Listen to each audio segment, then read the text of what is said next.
Dear students, today we discuss subject classical mechanics. Our topic is mechanics of a system of particle. Classically, mechanics of a particle has no internal interaction, but the system of particle maybe have some interaction or have an force. इसका मतलब आमतौर पे कि particle की जो internal interaction नहीं होती, लेकिन जब बहुत सारे पार्टिकल होते हैं किसी क्लोज्ड एरिया के बीच, तो उनकी इंटरनल इंटरेक्शन हो सकती है. इसकी अगर हम एग्जांपल लें, जैसे कि आप शहद की मक्खियां, अगर वो हम किसी बोतल में बंद कर दें तो उन शहद की मक्खियों की आपस में एक दूसरे के ऊपर फोर्स अप्लाई हो सकती है. लेकिन अगर एक शहद की मक्खी हो, इट मीन एक पार्टिकल हो, तो उनकी इंटरेक्शन नहीं हो सकती. तो शहद की मक्खियों को अगर हम एज ए पार्टिकल कंसीडर करें, जैसे कि ये, और उस बोतल को अगर हम वो एरिया कंसीडर करें, जैसे कि ये क्लोज्ड,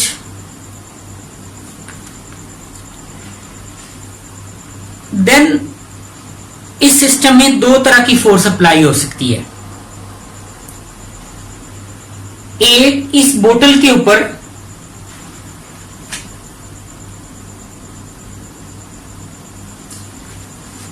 एक्सटर्नल फोर्स अप्लाई हो, या एक पार्टिकल दूसरे पार्टिकल के ऊपर फोर्स अप्लाई करे.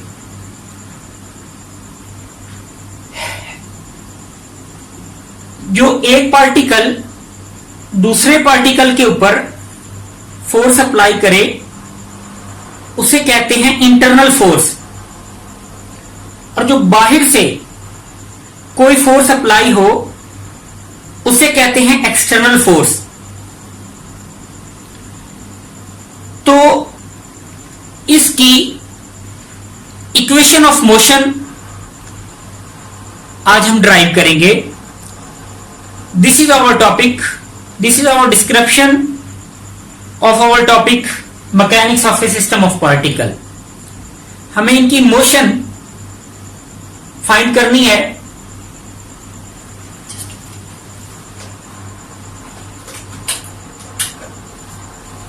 हमें इनकी मोशन फाइंड करनी है mechanics of a system of particle. Now ये जो बात मैंने एक्सप्लेन की है, classically particle has no internal interaction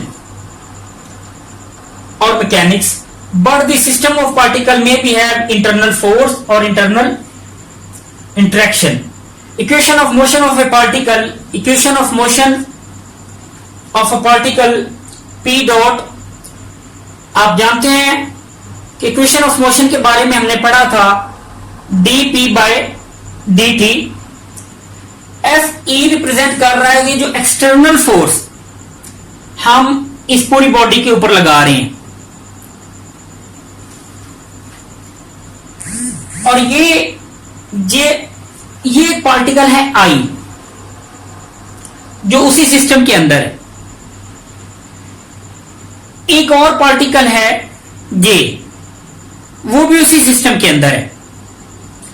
अब इस पार्टिकल के ऊपर दो तरह की फोर्सेस अप्लाई हो रही हैं, एक एक्सटर्नल फोर्स,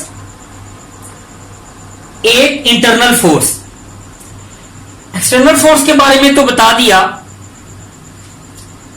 इंटरनल फोर्स, अगर जे पार्टिकल आई पार्टिकल पे फोर्स लगाएगा, लेकिन मैंने ये बताया कि ये सिर्फ जे पार्टिकल आई पार्टिकल पे फोर्स लगा रहा है, लेकिन इस सिस्टम में तो बहुत सारे पार्टिकल हैं। ये पार्टिकल लेट्स सपोज 20 के ऊपर फोर्स लगा रहा है, ये पार्टिकल 20 के ऊपर फोर्स लगा रहा है, ये पार्टिकल 20 के ऊपर फोर्स लगा रहा है। तो बहुत सारे पार्टिकल इसके ऊपर फोर्स लगा रहे हैं, और अगर हम इसको ऐड करना चाहें तो आप ये समीशन का यूज करेंगे। जे मीन ये वाला पार्टिकल और बहुत सारे पार्टिकल, और एफ जी आई का मतलब यह है कि जो जे पार्टिकल आई के ऊपर फोर्स लगा रहा है, मतलब rate of change of momentum is equal to external force plus आप ये एडिशन कर दें external force on i h particle, और उसी सिस्टम के अंदर बहुत सारे पार्टिकल जो आई पार्टिकल के ऊपर फोर्स लगा रहे हैं, उनका समीशन, यानी इंटरनल साइड पे एक पार्टिकल पे जितनी फोर्सेस लग रही हैं उनका एडिशन, मतलब हम समीशन का यूज कर रहे हैं। आई पार्टिकल पे जे पार्टिकल की तरफ से जो फोर्स लग रही है, मतलब बहुत सारे पार्टिकल एक पार्टिकल के ऊपर फोर्स लगा रहे हैं। ये हमने इक्वेशन ऑफ मोशन डिस्कस की है एक पार्टिकल की के ऊपर जो एक्सटर्नल और इंटरनल फोर्सेस लग रही हैं। आफ्टर सम टाइम हम पूरे सिस्टम की इक्वेशन ऑफ मोशन की भी बात करेंगे। अभी हम सिर्फ एक पार्टिकल को लेके चल रहे हैं। आगे बढ़ते हैं। अब मैं ये रिमूव करता हूं।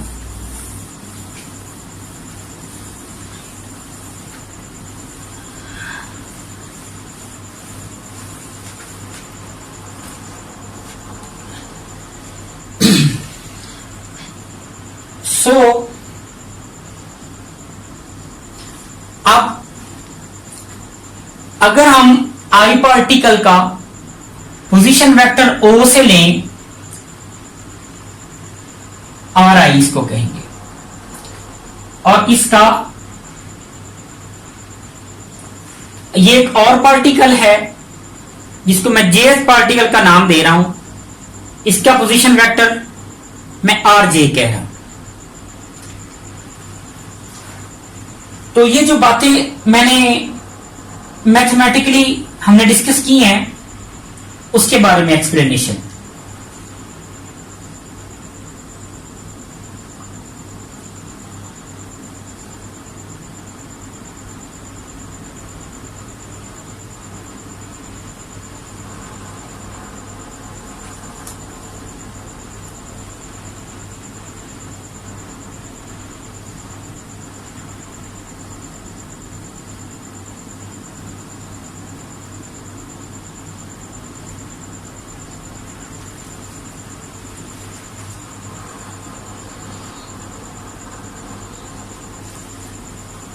Position vector of ith particle is Ri.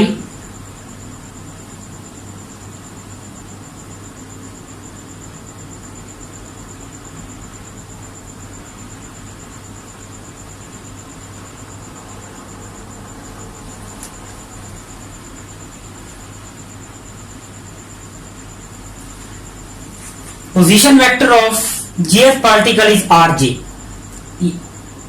O and Ri is this.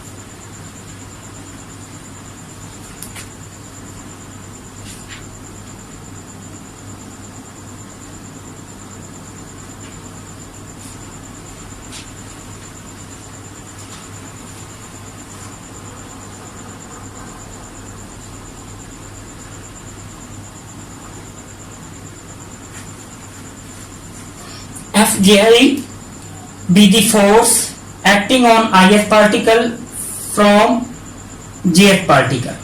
मतलब जो दूसरे पार्टिकल हैं जो आई पार्टिकल के ऊपर फोर्स लगा रहे हैं उसको हम FGI से रिप्रेजेंट कर रहे हैं.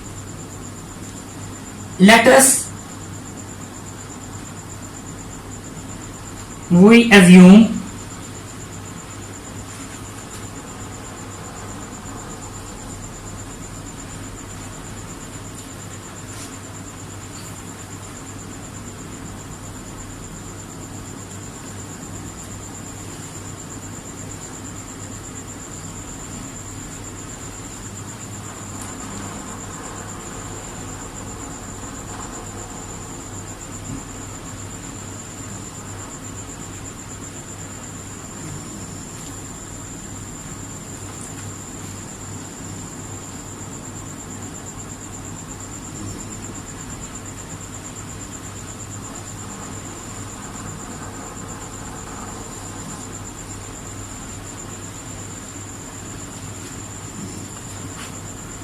यहां हम एक बात डिस्कस कर रहे हैं कि ये फोर्स न्यूटन्स थर्ड लॉ को फॉलो करती है, ओबे करती है.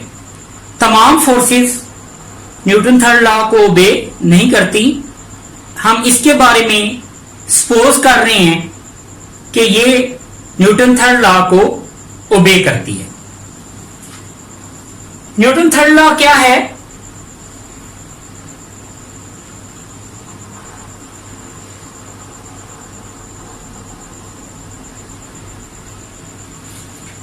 Newton third law system of particle के मुताबिक जो फोर्स जे पार्टिकल या कर लें आई के ऊपर लगा रहा है ना, आई भी जे के ऊपर उतनी ही फोर्स लगा रहा है लेकिन opposite in direction. Newton third law में क्या कहता है? Every action there is a reaction equal in magnitude but opposite in direction. कि जे पार्टिकल आई के ऊपर जितनी फोर्स लगा रहा है आई पार्टिकल जे के ऊपर भी उतनी ही फोर्स लगाएगा अगर माइनस साइन उसकी अपोजिट डायरेक्शन को रिप्रेजेंट कर रहा है. अगर हम 4 पार्टिकल की बात करें कि 4 पार्टिकल हैं जो एक दूसरे के ऊपर फोर्स लगा रहे हैं, उसके बारे में बात करते हैं. For example F12. अब आई जे की बजाय मैं उनको नंबर्स के नाम दे रहा हूं कि फर्स्ट पार्टिकल सेकंड पार्टिकल के ऊपर फोर्स लगा रहा है plus F13 plus F14 plus F21 F22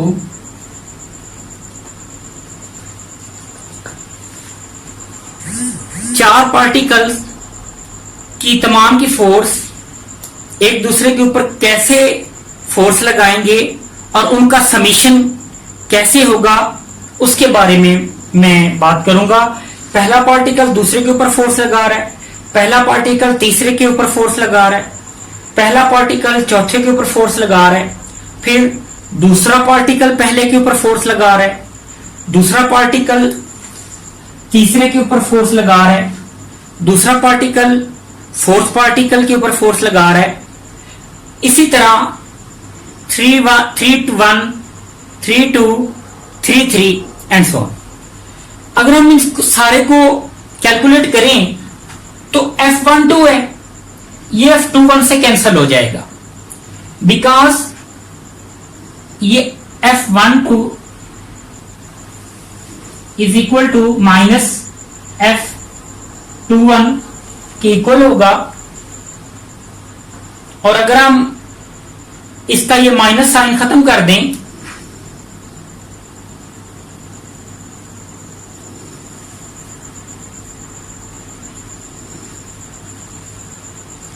zero का रिजल्ट आ जाएगा, इनका जो रिजल्ट है इन फोर्सेस का वो जीरो हो जाएगा, और सिमिलरली ये तमाम कैंसिल हो जाएंगे। यहां मैं एक बात डिस्कस करना चाहूंगा कि F11 को डिस्कस नहीं किया।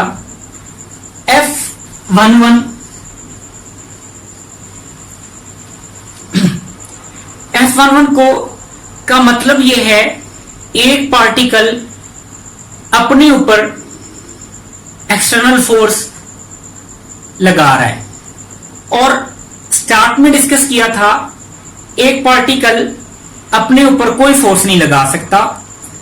उस एक पार्टिकल की इंटरनल ना तो फोर्स होती है ना इंटरेक्शन होती है। एक पार्टिकल दूसरे के ऊपर लगा सकता है तो उसकी ना ही मैकेनिक्स होती है। तो एक पार्टिकल की F11 जीरो के बराबर होगी। तो इसके मुताबिक summation Fij is varying from 1 to 4।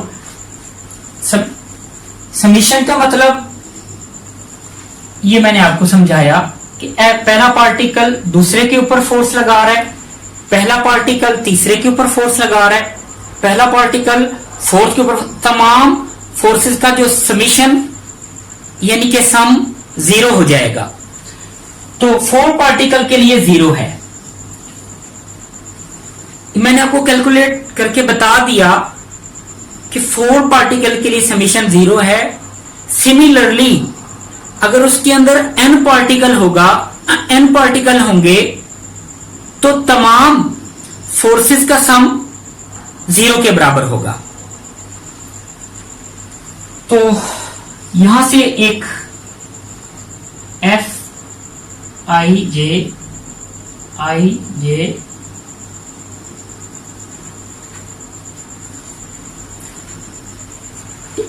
इसका मतलब यह हुआ internal force for a n particle, internal force for a n particle is zero. ये डिस्कस करने के बाद ये जस्ट आप रफ अमल में इसको कर सकते हैं, इसको आप नोट में लिख सकते हैं। तो अब हम इसको रिमूव करते हैं।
वो discuss equation of motion of whole particle. हमने equation of motion of ith particle के लिए बात कंप्लीट कर ली। इसका मतलब मोमेंटम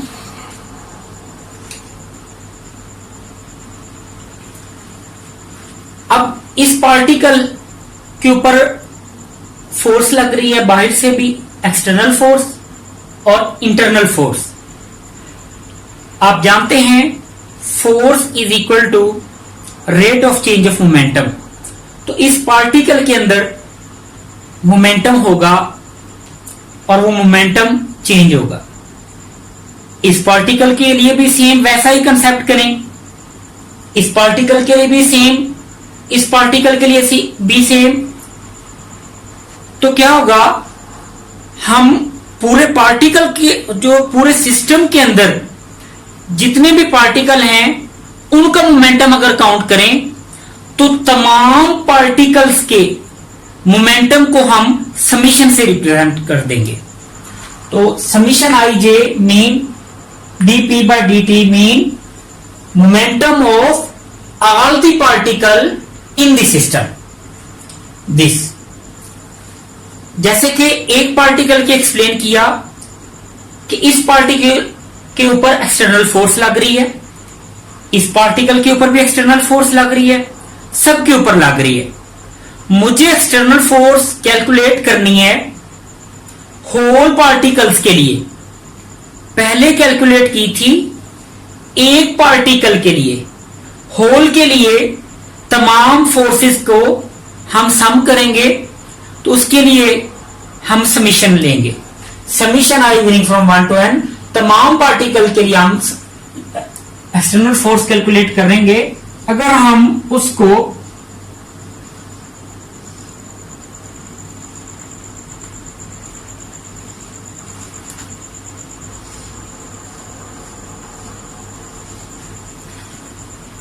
हम इसके बराबर ले लेते हैं कैपिटल एफ ई।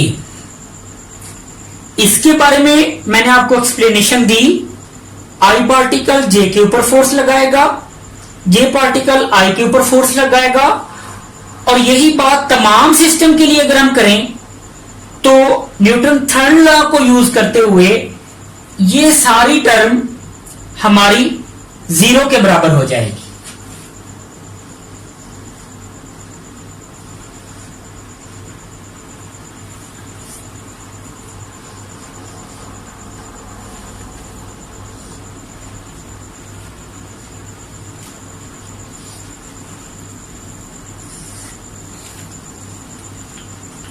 अब जो हमारे पास इस सारी चीज के बाद हमारे पास इक्वेशन बनेगी,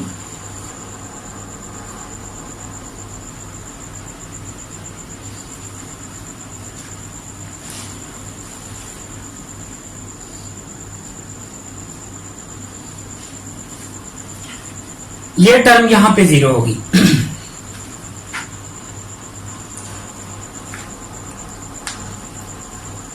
ये equation of motion for a system of particle के लिए होगी। Next we know that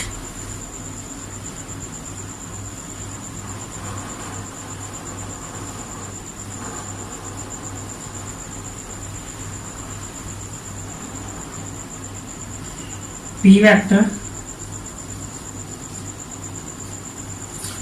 linear momentum P vector is equal to m into v vector के इक्वल होगा।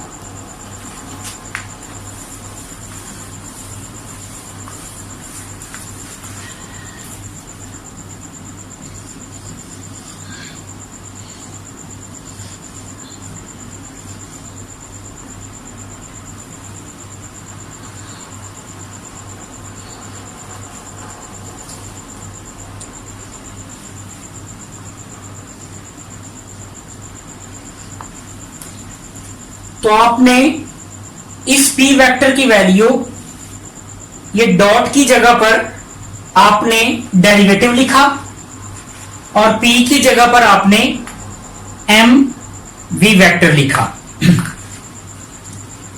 v हम जानते हैं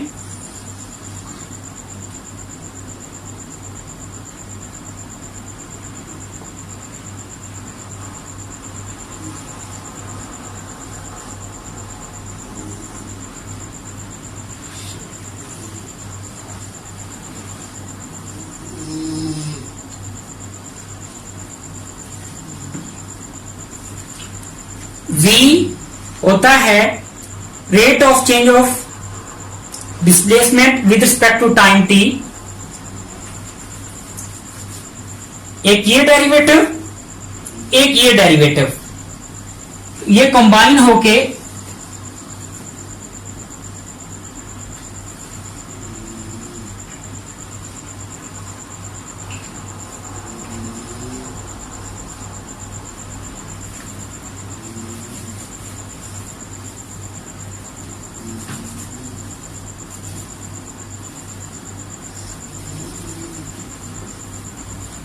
इसके इक्वल होगा। नेक्स्ट MIR, यहां पर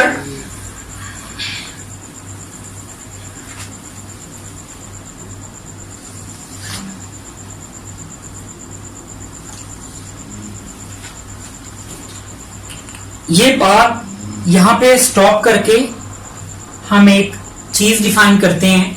लेट अस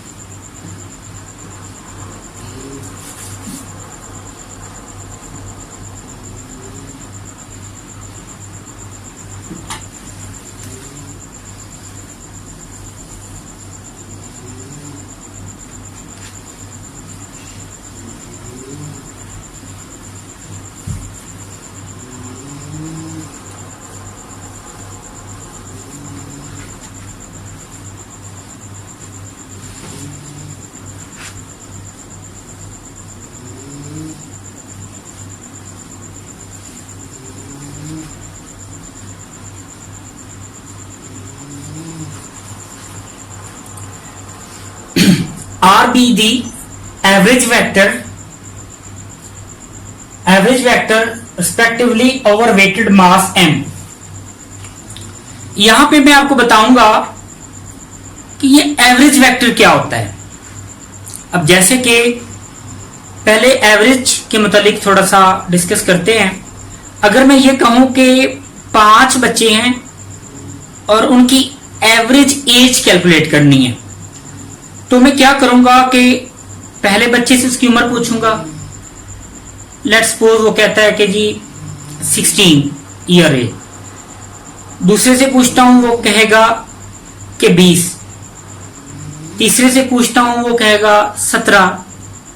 तो मैं 5 बच्चों की एज को ऐड करूंगा और 5 पे डिवाइड कर दूंगा, तो वो सबकी एवरेज एज आ जाएगी।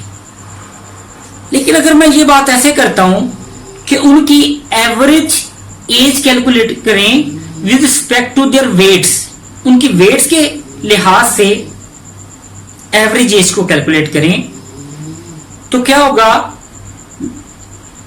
फिर मैं पहले बच्चे से पूछूंगा कि उसकी एज क्या है, वो बोलेगा 16। उसका वेट कितना है, वो बोलेगा 30 kg।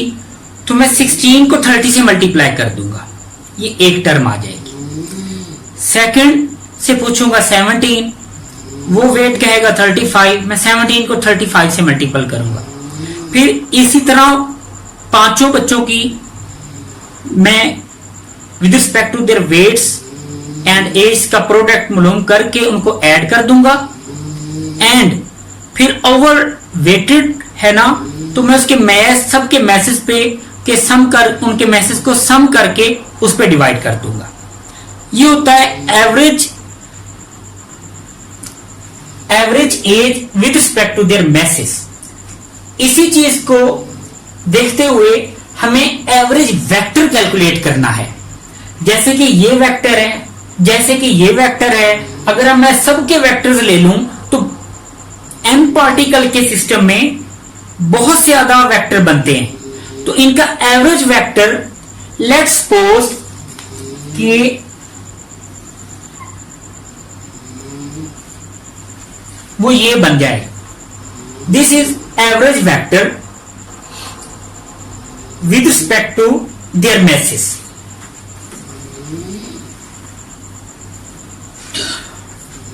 इसको मैं डिफाइन करूंगा R is equal to M1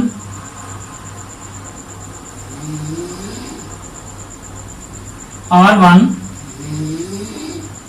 m2 to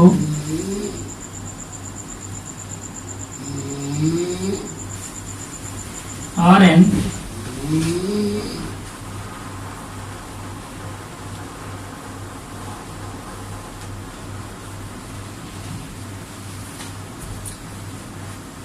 this is average vector.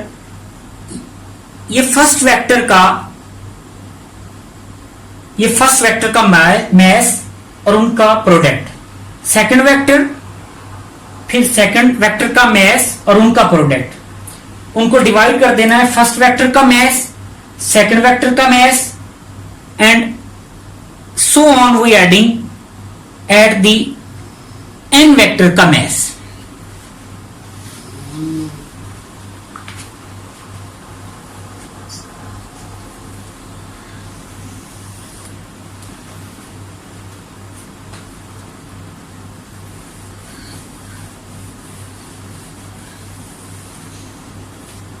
अगर हम m1 r1 m2 r2 mn rn इनकी एडिशंस को समीशन की फॉर्म में लिखें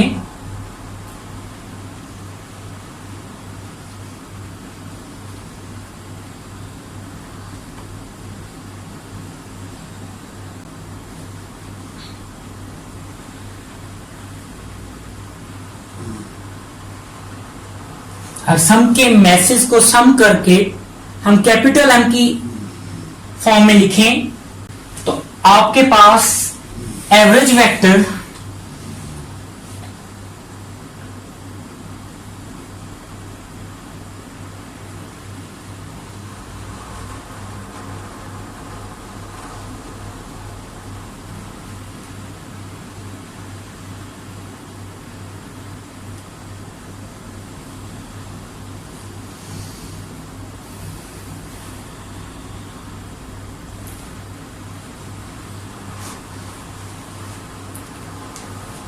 आपके पास एवरेज वेक्टर इसके बराबर होगा,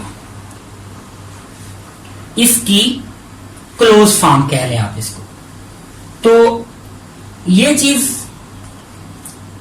इंप्लाई करेगी m डिवाइड हो रहा है, उधर जाके मल्टीपल अगर हम कर दें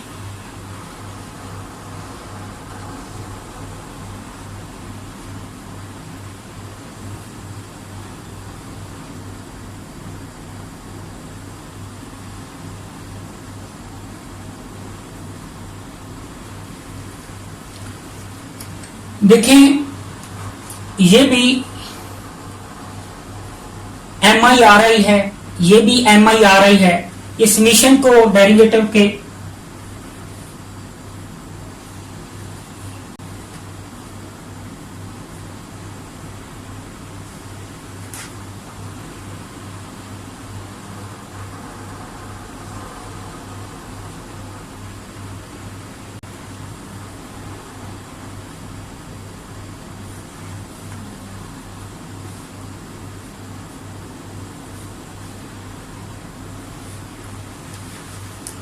तो हम क्या करेंगे, इसकी value summation i is varying from 1 to n MIRI capital MR, तो यहां पे आप रिप्लेस कर देंगे, आपके पास बनेगा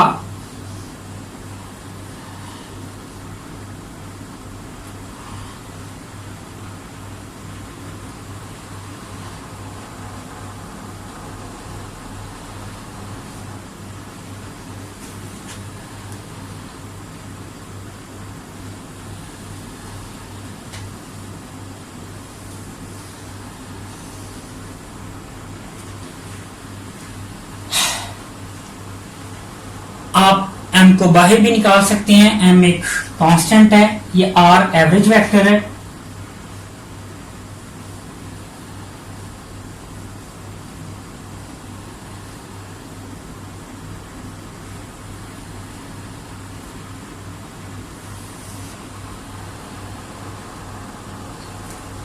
तो ये आपका इक्वेशन ऑफ मोशन है, फाइनल एक्सप्रेशन आपका इक्वेशन ऑफ मोशन का for a particle system of n particle. ये जो एवरेज वेक्टर के बारे में मैंने कहा, एट दिस पॉइंट r जो आपका एवरेज वेक्टर है ये जिस पॉइंट पे होगा वहां कोई पार्टिकल हो या ना हो, उस पॉइंट जिसका ये पोजीशन वेक्टर होगा, उस पॉइंट को आप कहेंगे centre of mass and centre of gravity. Centre of mass क्या होता है, सेंटर ऑफ ग्रेविटी क्या होती है, ये सेंटर ऑफ मास के बारे में यहां पर मैं शॉर्ट डिस्क्रिप्शन करूंगा कि इसके ऊपर बॉडी का पूरा वेट डिपेंड कर रहा होता है। Centre of mass is an another topic जो कि हमारी नेक्स्ट वीडियो इसी के ऊपर है। तो आवर टॉपिक इज क्लोज। मैं समझता हूं कि आपको समझ आ गई होगी। अल्लाह हाफ़िज़।